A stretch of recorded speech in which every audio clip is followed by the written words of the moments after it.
Hey everyone, Mike Volkan here from Freelancer Masterclass. I wanted to address a Quora question that was posted today that I think everyone on this YouTube channel would enjoy to listen to the answer to. What are the top 5 tips to promoting your freelance writing career? So we go over a lot of tips to promote your career, of course, in Freelancer Masterclass, but number 1, and this is in no particular order, I would recommend getting on LinkedIn and just making a fantastic profile. And there are things we talk about in the masterclass about how to really stand out on your LinkedIn profile.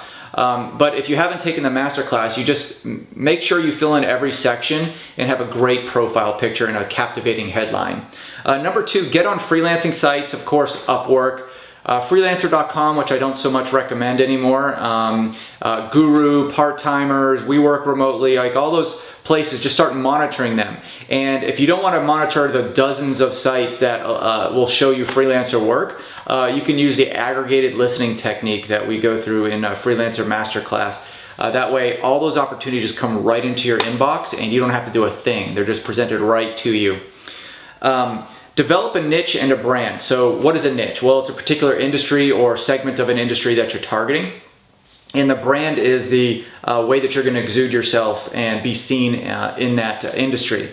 There are hundreds of industries. In the masterclass we go over, we don't go over, but I give you a resource for over 460 industries.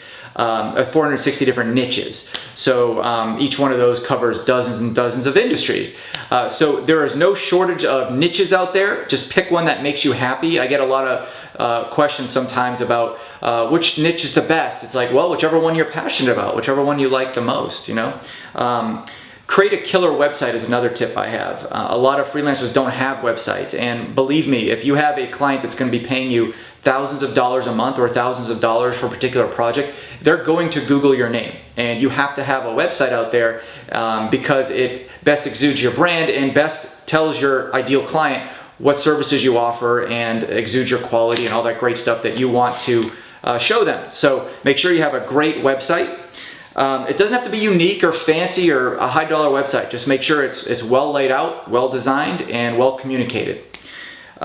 Be diligent with prospecting. Even in busy times, don't stop prospecting. That's a big mistake freelancers make. Well, I'm so busy, I'm working over 40 hours a week now. Fantastic.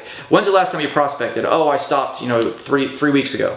Okay, well, don't stop prospecting because the freelancing world is cyclical. You're going to be busy, you're going to not be busy. You're going to be busy, you're going to not be busy. So make sure that you're always prospecting, always bringing on opportunities, but don't take on work that you can't service. This is an opportunity for you to scale. If you keep on bringing on work, then you bring on assistants or associates or partners or whatever to facilitate that work, and then you can make referral fees or margins on what they're charging. What you're charging your client versus what you're paying them. So that's basically how you scale. And those are my top 5 tips for becoming a freelance writer. Good luck.